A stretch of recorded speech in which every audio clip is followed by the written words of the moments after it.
waxaa maanta la soo gabagabeeyay koob lagu maamuusayay halyay sare Faarax Wehliya Cadow Sindiko oo dhawaan ku geeriyooday magaalada Qaahire ee xarunta wadanka Masaarida. koobkan oo ay ka soo qayb galeen 6 kooxood oo kala ah kooxda Elman, kooxda FC Brander, Xamar Bile, Halgan Star, Cesh United iyo kooxda Qodxooley.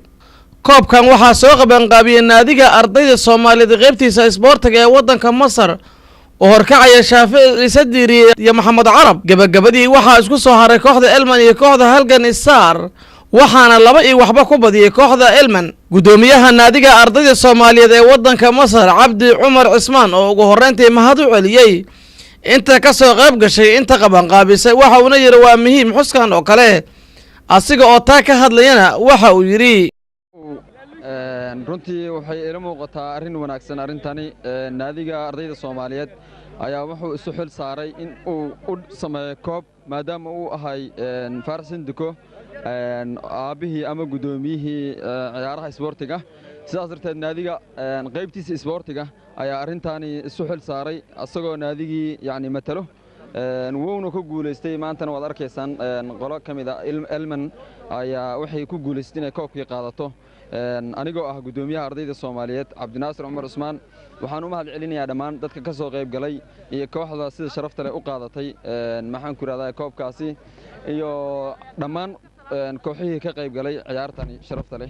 sidoo kale gudoomiyaha naadiga ardayda Soomaaliyeed waxa uu bixiyay bilado kuwaas oo ay ka mid yihiin sida gool dhalinta oo kale oo la gudoonsiiyay Cabdullaahi Gurey oo ka socday kooxda Elman.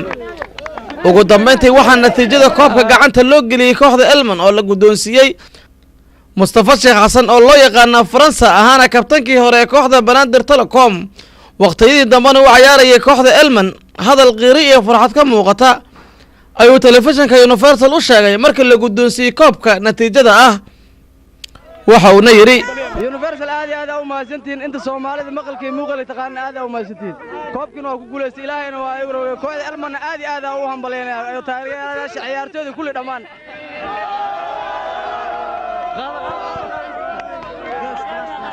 koobkan sidoo kale waxaa ka soo qayb galay mas'uuliyiin iyo dadweyne aad u fara badan oo ay ka mid yihiin gudoomiyaha isboortiga jaaliyada Soomaaliyeed ee wadanka Masar Ibraahim Sheekh Cabdullaahi Macow iyo Axmed Cali Calasow oo ka socday guddiga sare ee odayaasha magaalada Qaahira. Yaraaga Cali Dheere Bashiir Maxamed Warsama Al-Bashiir magaalada Qaahira waxaa lagu qabtaa koobab noocan oo kale oo ay soo qaban qaabisay jaaliyada Soomaaliyeed ee wadanka Masar marka ay ku geeriyoodaan mas'uuliyiin noocan oo kale ah oo masab isboorti ku leh bulshada dhexdeeda. mahad Carab oo Cali telefishinka Universal Al Qaahira.